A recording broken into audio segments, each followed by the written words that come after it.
Assalamu alaikum wa rahmatullah. Today we'll be talking about our stock exchange of Bangladesh, which is about Dhaka Stock Exchange. This is major finance. This is major finance of Chapter 7. So let's start today's class with the main objective of Dhaka Stock Exchange or any stock exchange. So for Dhaka Stock Exchange, it is to promote capital formation, which aims to facilitate the efficient mobilization of savings and investment within Bangladesh by providing a platform for companies to raise capital and for investors to access a diverse range of investment opportunities.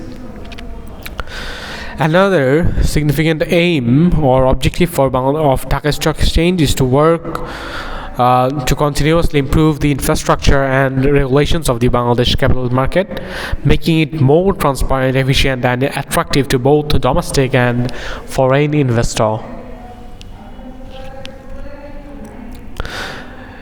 Another objective is to protect the investors, which implements various measures to protect the interests of the investors, such as ensuring fair disclosure of information and enforcing market regulations. So, what kind of services they offer? So basically, the DAC provides a secure and efficient electronic trading platform for listed securities.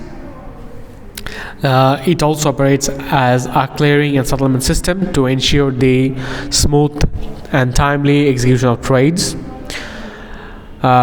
It also conducts various programs and initiatives to educate investors about the stock market and safe investment practices. The DAC also provides real-time market data and information to investors through its website and other channels.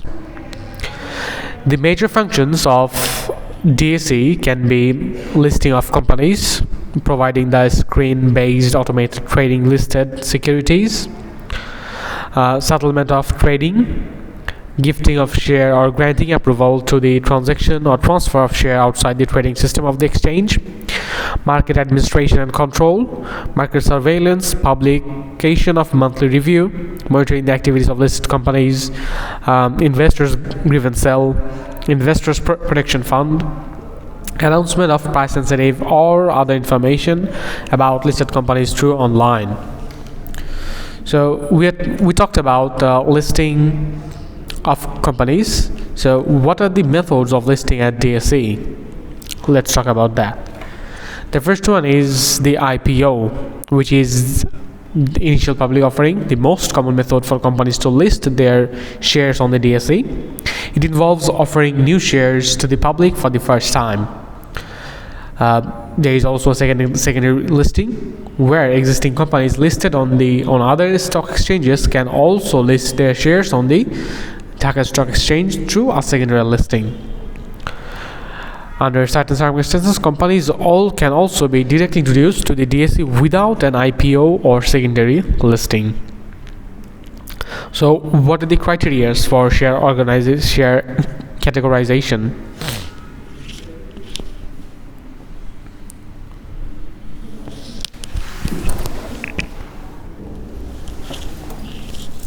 Understanding the Dhaka Stock Exchange share categorization system is crucial for informed investment decisions. This system classifies companies based on factors like market capitalization, trading activity, and financial performance, providing investors with valuable insights into a company's relative size, liquidity, and risk profile. This guide delves into the DAC's categorization criteria and delves into key market performance measures, empowering one to navigate the DAC with confidence. So what are the criteria? The first one is market capitalization. The DAC primarily categorizes companies based on their market capitalization, the total market value of outstanding shares. Companies are divided into 4 categories. First one is A category, where market capitalization exceeds 30 billion taka. B category, 10 billion taka. between 10 billion to 30 billion, C category from 2 to 10 billion, and D category market capitalization below 2 billion. There is also a Z category which is below that. So larger companies with higher market capitalization generally boast greater stability and attract more investor interest, often resulting in higher liquidity and potentially lower risk. To illustrate that, consider Grameenphone, a major telecommunication company in Bangladesh. So its substantial market capitalization would position in a higher category, reflecting its significance in the market. Conversely, a smaller emerging company might fall into a lower category until it demonstrates considerable growth. So what about trading activity? The Dhaka Stock Exchange also considers the average daily trading volume of a company's shares when assigning a category. Companies with consistent and healthy trading volumes exhibit greater liquidity, making them easier to buy and sell. Low trading volumes can indicate limited investor interest and potential difficulty in exiting a position. Suppose company X experiences a high volume of trades compared to company Y, which has relatively lower trading activity. In the catalyst process, company X might secure a higher classification due to its robust market engagement. The financial health of a company plays a role in the category. Factors like profitability, ROE, and debt-to-equity ratio are considered. Companies with strong financial performance are typically viewed as more stable and less risky investment options. Consider a profitable multinational corporation versus a struggling startup. The former, boasting impressive financial indicators, could secure a place in a higher share category, while the latter, grappling with losses, might find itself in a lower category until it demonstrates financial resilience. So moving on to the measures of market performance. Beyond individual company categories, understanding broader market performance measures can provide valuable context for investment decisions. So here are some key DSE indices. The first one is DSE Broad Index. We can say DSEX. So this is the premier index of the DSE, tracking the performance of the top 30 companies by market capitalization. It serves as a benchmark for the overall performance of the DSE. So during an economic upswing or economic boom, DSEX is likely to register positive movements reflecting overall market propensity, market prosperity. Conversely, economic downturns might result in a dip in DSEX, signaling a challenging period for market participants. DSE 30 Index tracks the performance of the 30 most liquid and representative companies listed on DSE. It provides a narrower focus on highly liquid and actively traded stocks. If the DSE 30 Index displays positive movement while DSEX remains stagnant, it suggests that the larger companies are performing well, potentially driving market sentiment positively.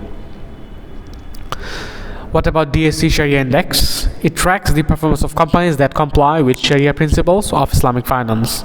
It caters to investors seeking Sharia-compliant investment options. Investors seeking ethically and religiously aligned investment opportunities can refer to the DSE Sharia Index to assess the performance of companies that align with their values. The turnover of shares traded on the DSE in a given period is another important measure. High turnover indicates active trading and potentially greater liquidity in the market.